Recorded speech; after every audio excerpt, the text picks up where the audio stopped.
La Bible s'interprète elle-même. Hein? Allons-y comprendre l'huile. Vous tous qui avez soif, venez aux eaux. Même celui qui n'a pas d'argent. Donc l'eau de vie. Ésaïe avait déjà vu comment Christ allait donner de l'eau de vie sans argent. Il allait donner la vie par grâce. Il dit, vous tous qui avez soif, venez aux eaux. Même celui qui n'a pas d'argent. Venez acheter et manger. Venez acheter le vin et du lait sans argent, sans rien payer. Ah! Donc nous comprenons, selon le passage de l'homme ou Ésaïe, ici l'huile qui est l'image du Saint-Esprit, l'huile qui est l'image du salut, parce que l'Esprit de Dieu est venu par Christ. Il a dit, il vous est avantageux que je m'en aille pour que les consolateurs viennent. Il était avantageux que l'olivier soit pressé, soit griblé à la croix, pour que l'Esprit de Dieu descende sur nous. Alors nous l'avons reçu sans avoir payé. Nous l'avons reçu sans avoir payé, mais c'est par grâce que nous sommes sauvés. C'est pas par les œuvres que nous avons reçu le salut. Nous recevons les saluts par grâce. C'est pourquoi il dit, venez aux eaux, venez à la vie, venez puiser l'eau de vie. Même celui qui n'a pas d'argent, qu'il vienne. Oh, alléluia. Mais quand la parenthèse de la grâce sera fermée, là nous entrerons dans la dispensation de la vente du salut. Alléluia. Nous entrerons dans la dispensation des ventes de l'huile. C'est pourquoi il est dit, allez-y plutôt chez ceux qui en vendent. Mais qui sont les vendeurs d'huile? Je vais te réjouir. Le vendeur d'huile, c'est une autre dispensation qui arrivera après l'enlèvement. Alléluia. Parce que pour l'instant, il y a une brèche. La brèche de la grâce. Et la parenthèse de la grâce, elle est ouverte. Une fois que cette parenthèse est fermée, l'huile est maintenant vendable. Maintenant, qui seront là en train de vendre l'huile? J'ai dit que pour avoir l'huile, il faut presser l'olivier. Donc, on ne peut qu'avoir l'huile. Que Dieu bénisse le frère Dada. Frère Dada, que Dieu te bénisse pour ta présence dans les lives. Or, pour avoir l'huile, il faut partir chez l'olivier. Ce n'est que l'olivier qui connaît, ce n'est que les oliviers qui connaissent les secrets de l'huile. Alors, après l'enlèvement, il y aura des oliviers qui vont exercer pour faire la continuité du ministère de notre Seigneur Jésus-Christ. Lisons cela. Apocalypse chapitre 11. Aujourd'hui, ce sont les enseignements hautement prophétiques. Ce ne sont pas les batailles nocturnes aujourd'hui. Waouh. Apocalypse chapitre 11. Qui sont ou qui seront le vendeur d'huile? Waouh. Apocalypse 11, verset 3. Je donnerai à mes deux témoins le pouvoir de prophétiser, revêtus de sacs pendant 1200 jours. Ce sont les 3 années et demie de la grande tribulation après l'enlèvement. Cette histoire ne concerne pas l'Église, mais c'est une histoire qui concerne ceux qui vont rater l'enlèvement, ceux qui resteront sur la terre pendant 3 ans et demi. Ce sont les deux oliviers, voyez-vous, comme je disais que ce sont les oliviers qui connaissent les secrets de l'huile. Ici on dit, ce sont les deux oliviers et les deux chandeliers qui se tiennent devant le Seigneur de la terre. Waouh! Maintenant cherchons à connaître leurs caractéristiques. Si quelqu'un veut le faire du mal, du feu sortira de leur bouche et dévore leur ennemi. Si quelqu'un veut leur faire du mal, il faut qu'il soit tué de cette manière. 6. Ils ont le pouvoir de fermer le ciel, afin qu'il ne tombe point de pluie pendant le jour de leur prophétie. Et ils ont le pouvoir de changer l'eau en sang, wow, et de frapper la terre de toute espèce de pleu chaque fois qu'ils le voudront. Là, c'est le mystère des deux grands prophètes. Nous avons Moïse et nous avons Élie. Il dit, ils ont le pouvoir de fermer le ciel pendant le temps de leur prophétie. Donc, pendant l'année de leur exercice ministériel, ils ont le pouvoir de dire au ciel, ciel, sois fermé, qu'il n'y ait pas de pluie, et le ciel va les écouter. Ils ont le pouvoir de changer l'eau en sang. Nous l'avions vu avec Moïse. Ils ont le pouvoir de faire sortir le feu dans leur bouche et consumer leurs ennemis. Ici, c'est la dispensation des deux oins. les deux ouins ici, ce sont les deux oliviers qui ont eu à discuter avec le Christ au sommet des montagnes des Oliviers. Il y avait Élie et Moïse. C'est ainsi Pierre, quand il les a vus, il a dit, ayons 3 tentes.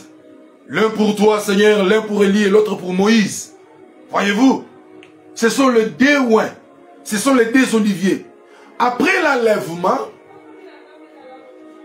quand l'Antichrist prendra le pouvoir, lors de la persécution, lors de la grande tribulation, ça sera un peu compliqué. Alors Dieu va susciter les deux témoins, les deux ouins, que nous appelons Élie et Moïse. Ils naîtront, ils viendront en chair. Ils ne seront pas des esprits, non.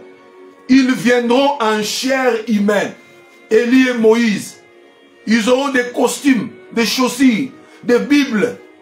Si ce sera le temps des iPads, ils auront des iPads à main pour prêcher. Alléluia. Alors, à cette époque-là, ils viendront prêcher, rappeler d'abord à Israël que l'homme que vous avez crucifié, c'est lui votre Messie. Ils prêcheront la repentance, c'est pourquoi il dit, je leur donnerai le pouvoir de prophétiser revêtus des sacs pendant 1260 jours.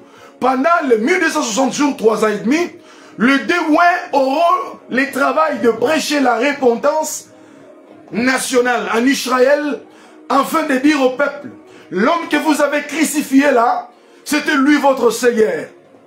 Alors, pour être sauvé, quand la grâce, la parenthèse de la grâce se ferme, et maintenant il va se tourner là-bas, chez ses frères.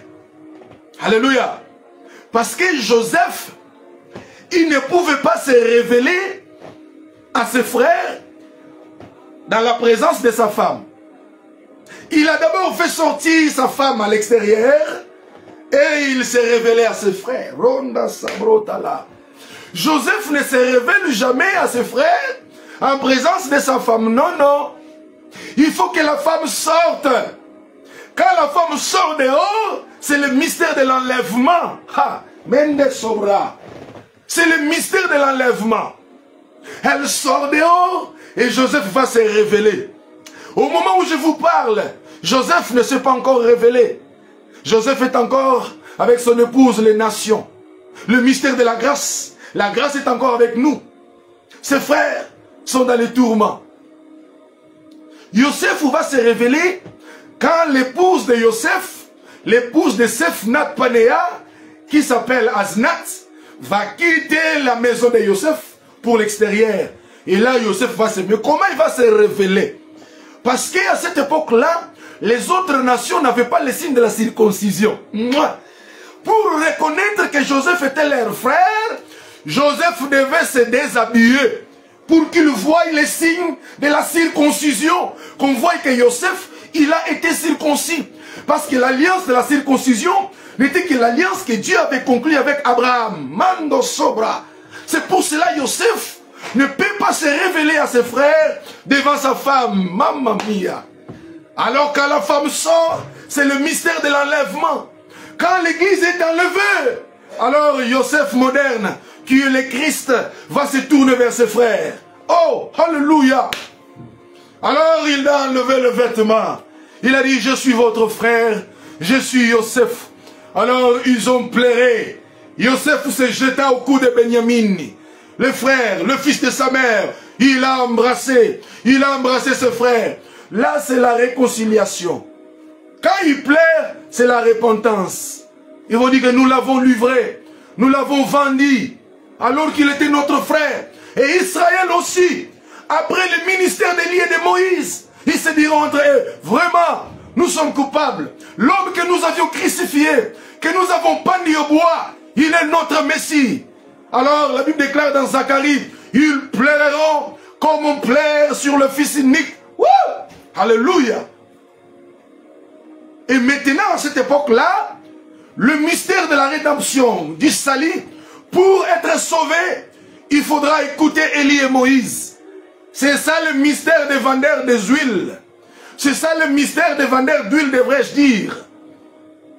C'est Élie et Moïse. Ils doivent prophétiser pendant 1200 jours, 3 ans et demi, revêtis des sacs, l'image de la repentance. Waouh! Alors la Vierge folle, qui va rater l'enlèvement, elle sera néanmoins sauvée par son sang. Elle doit aller acheter. Esaïe nous avait dit, venez acheter sans argent. Mais pour cette fois-ci, pour les cas sous examen, ils vont acheter avec un prix. Ils doivent payer un prix. Oh oh. Or, vendre, c'est aussi prêcher. Pour recevoir les salis, pour être sauvé, là, ça sera par le prix de ton sang. Aujourd'hui, la Bible déclare, si vous écoutez sa voix, n'en dire si ce n'est pas vos cœurs. La parole est prêchée, les gens sont toujours dans l'incrédulité. On vous enseigne, abandonnez les péchés, abandonnez la mauvaise voie. Les gens ne veulent pas. L'incrédulité.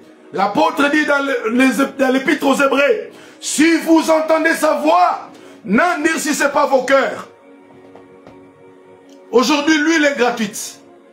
Venez acheter sans argent. Venez aux eaux. Venez acheter le vin. Le vin, c'est l'huile de l'esprit.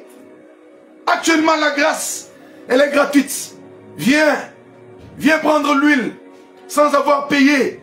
Sinon, après l'enlèvement, l'huile sera vendable. Pour être sauvé, ça sera par le prix de ton âme, par le prix de ta vie. Alors, ça sera une persécution à outrance. C'est pourquoi les hommes de Dieu doivent aussi préparer l'église à la persécution. Parce que n'oubliez pas, il y a une grande différence entre la persécution et la grande tribulation. La grande tribulation arrivera après l'enlèvement. Et la persécution arrive aussi longtemps que nous sommes sur la terre. Christ a dit, vous aurez des maisons, des biens, mais vous les aurez avec des tribulations, de persécutions. Allez-y plutôt chez ceux qui en vendent. Qui vendront, ou bien qui vont avoir le ministère, qui auront le temps de vendre l'huile. C'est Élie et Moïse. Parce qu'ils vont apparaître en chair humaine, vêtus en costume, 3